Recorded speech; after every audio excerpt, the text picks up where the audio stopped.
bisa dilakukan Abul Fadl wa Tajuddin. Beliau itu lahir di Iskandaria pada tahun 655 Hijriah. Nah, seperti kebanyakan orang dan kita juga pasti mempunyai fase-fase dalam kehidupan kita. Begitu juga dengan Sidi Ibnu Athaillah Sakandari, beliau mempunyai 3 fase kehidupan. Fase kehidupan yang pertama itu ketika beliau berada di Iskandaria, dari lahir sampai beliau berumur remaja sebelum tahun 674 Hijriah. Ketika beliau berada di Madrasah Diniyah, beliau sangat giat untuk mencari ilmu, terutama ilmu dalam bidang tafsir, hadis, nahwu, fikih, sangat giat.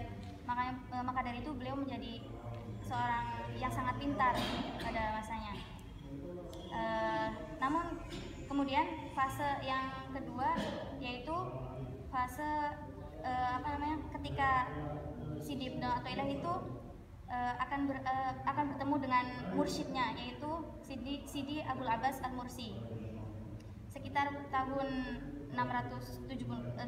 Tadi kan sebelum tahun 674 ketika Sidi Ibnu Athaillah masih remaja. Nah, sekarang udah beranjak agak dewasa sedikit.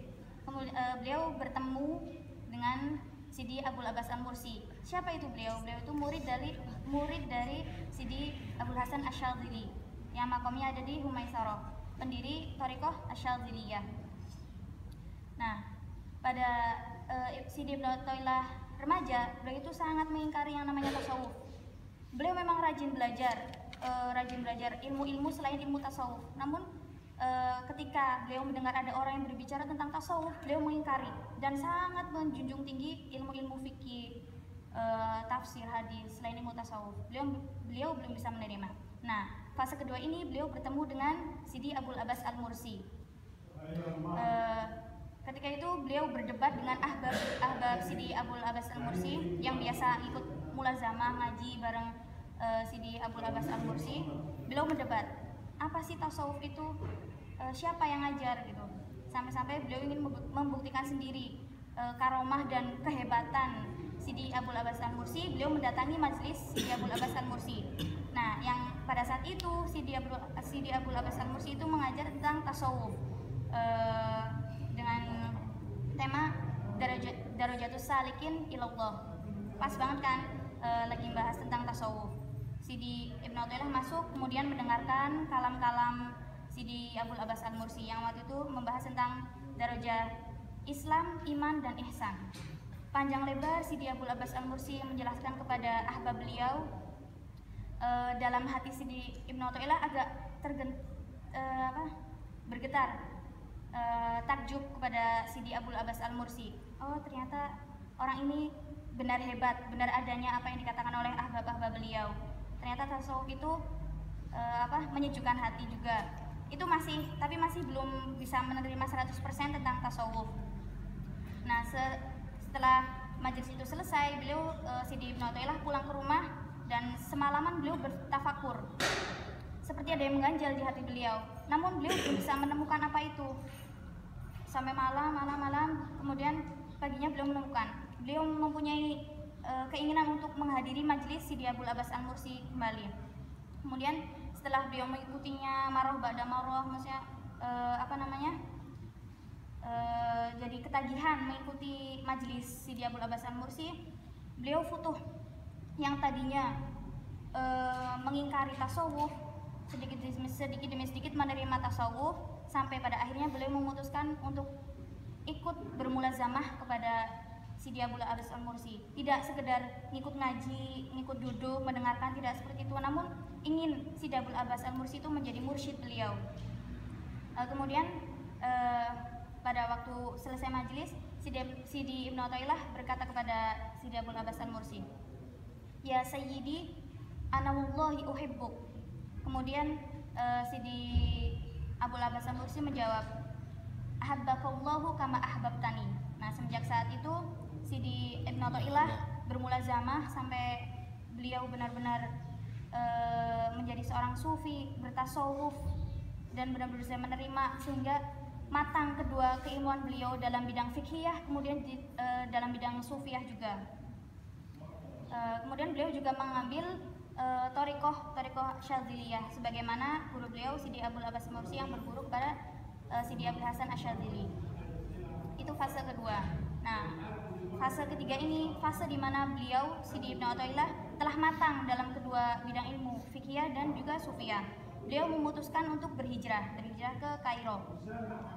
Nah, di Kairo ini beliau mengajar di Azhar, di Masjid Azhar, dan beliau kan mempunyai kitab namanya Hikam Al-Athaiyah kan. Beliau mengajarkan itu dan mengajarkan banyak pelajaran juga. Kemudian sama-sama murid beliau itu menjadi sangat banyak karena setiap kalimat, setiap perkataan yang beliau ajarkan kepada ahbab beliau, murid-murid beliau itu masuk ke hati, menjadikan murid-muridnya itu cinta tidak hanya sekedar ikut ngaji atau apa, tapi bermulazamah juga kepada beliau.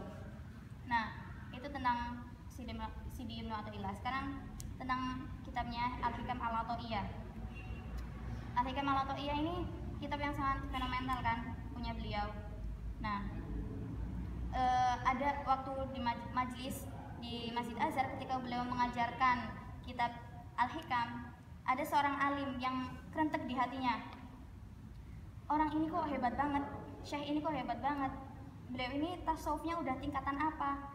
Tajalikah, tahalikah, taholikah atau apa gitu kan. Nah, sesampainya seorang alim ini pulang ke rumah, seorang alim ini mimpi Rasulullah.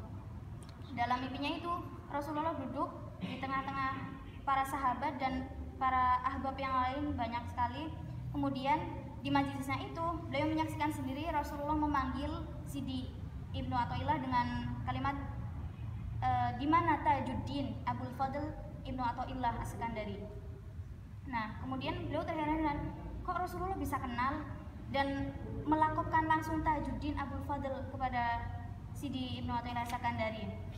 Kemudian tiba-tiba muncullah Sidi Ibnu Athaillah ke tengah-tengah para hadirin dan Rasul berkata kepada Sidi Ibnu Athaillah, ya Ibnu Athaillah, ya Tajuddin, iqra' lana kalamak, iqra' lana hikamak, bacakan kepada kita hikammu.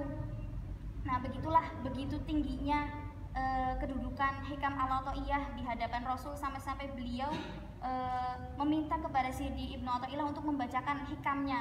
Karena apa? Kemudian Rasul menjawab, fa innallaha yuhibbu ayyasma'a hikamak. Itulah ketinggian kitab Hikam Al-Athaiyah. Kemudian beliau ngajar dan terus belajar, terus mengamalkan ilmunya di Azhar, dan beberapa ilmunya itu menjadi ulama seperti Taqiyuddin As-Subki dan Imam Al-Qarafi. Kemudian akhir hayat beliau wafat pada tanggal 13 Jumadal Akhir tahun 709 Hijriah, kemudian dimakamkan di sini. Ya,